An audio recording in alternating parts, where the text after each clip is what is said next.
khri na ka do tuk zia le mi swal kai cha lung sa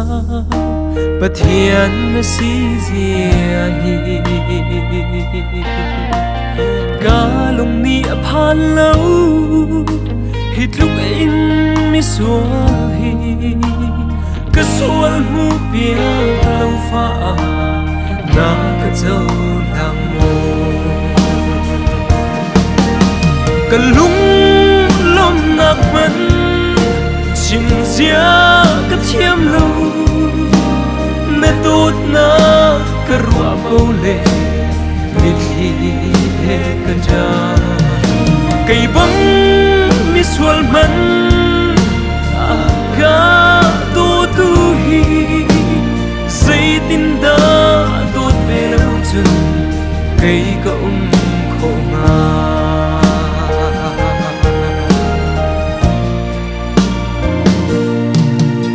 đột ốc na thạc ra in căn đột khổ về lâu cha mi thi he phù rung ai in cái chấp về to này suy lệ ngun cho va dù căn hal lâu bồi ba nang ma đột bị khó nun đột ka ngay ter ko ka lung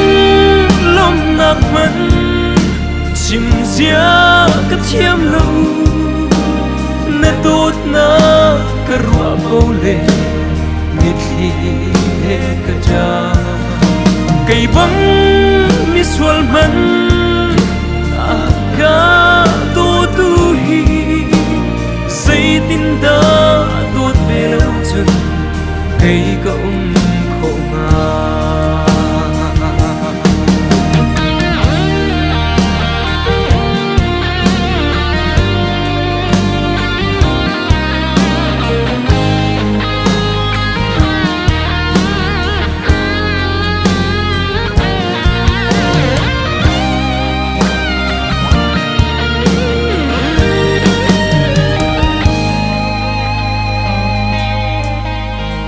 in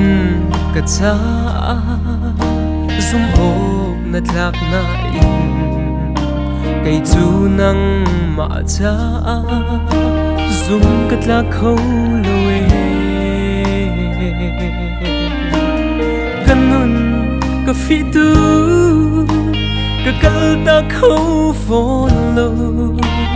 zum ok tlak an do tu fa si ka du bồi ba ka lung lom nak man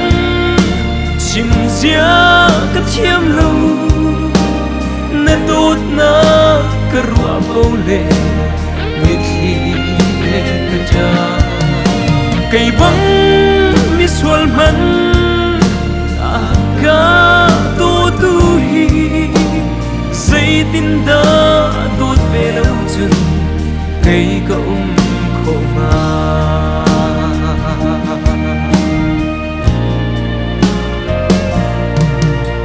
cả chín lung ral về tu cả chia bia ram lo cầm hor ca lấy lê đăng trong tu cả chia bia na cha thắt mềm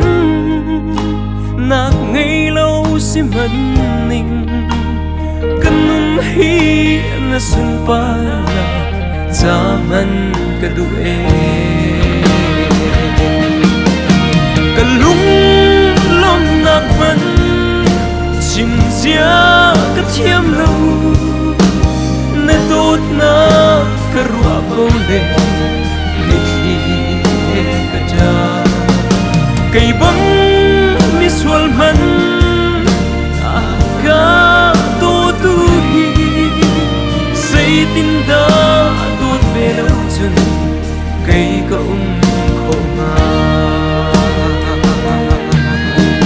say tin da tốt về lâu chừng cây có